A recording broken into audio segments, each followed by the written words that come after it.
welcome to That's Greek to Me. Our word for today is Tesserakonta.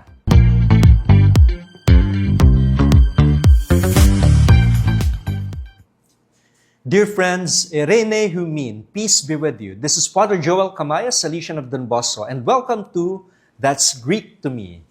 Our word for today is Tesserakonta. In English, it means 40.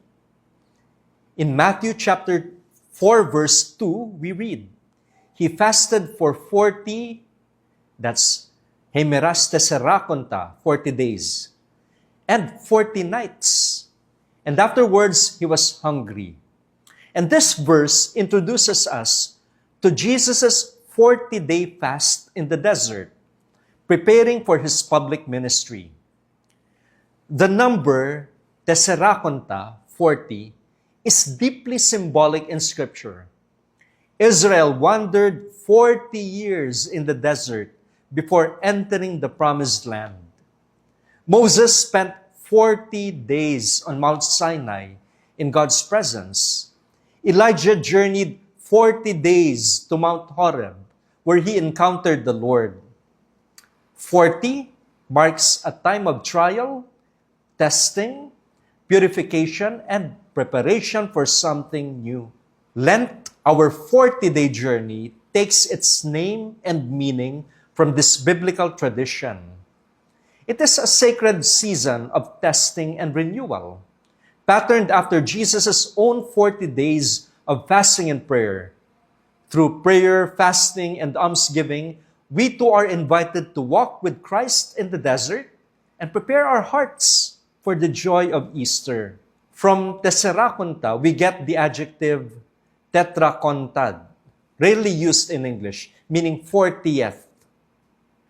But more importantly, it shapes our liturgical language. The equivalent of Tesserakonta in Latin is quadragesima, meaning the 40.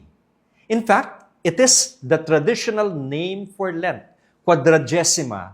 Kaya nga, sa Tagalog, di ba, Quaresma. Anong malapit doon? 40.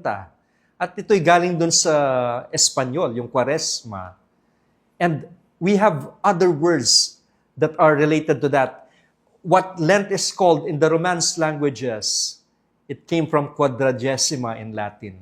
In Greek, it is Tesserakonta. So, the challenge is this. How do we live our own Tesserakonta with purpose? Not simply as 40 days on the calendar, but as a true season of grace. A time to let go of sin, embrace conversion, and allow God to transform us. Friends, Tesserakonta reminds us that every Lent is a journey through the desert, but also toward the promised land of the resurrection. And that's our word for today. May these words accompany us as we grow in faith. Meron ba mga salita sa Biblia na mas gusto nyo maintindihan at malaman kung ano yung ibig sabihin nun? Pwede kayong mag-comment, magtanong kayo at sasagutin natin yan. And of course, I invite you to like, to share, and to subscribe.